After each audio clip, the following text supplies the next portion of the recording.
Welcome back to the channel. In today's video, I'm going to show you how to blur a specific part of a video in CapCut PC. It's really easy to do, so let's jump right into it. First, take the video that you want to edit and drop it into the timeline. Once your video is in the timeline, make a duplicate copy of it and place the copy directly above the original video track. Now, with the duplicated video selected, go to the Effects tab. From here, search for the blur effect and drag it onto the duplicate video. You'll see that the entire duplicate layer is now blurred, which means everything in your video looks blurred. But don't worry, we'll fix that so only the part you want stays blurred. Next, click on the duplicate video layer again and go to the mask option. From here, you can choose the type of mask you want to use.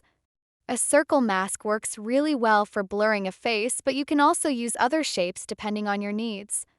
Once you add the mask, resize and position it exactly over the area you want to blur. You can also feather the edges a little bit to make the blur look smoother and more natural. And that's it. If you found this tutorial helpful, don't forget to like the video, drop a comment if you've tried this, and hit subscribe for more easy CapCut tutorials.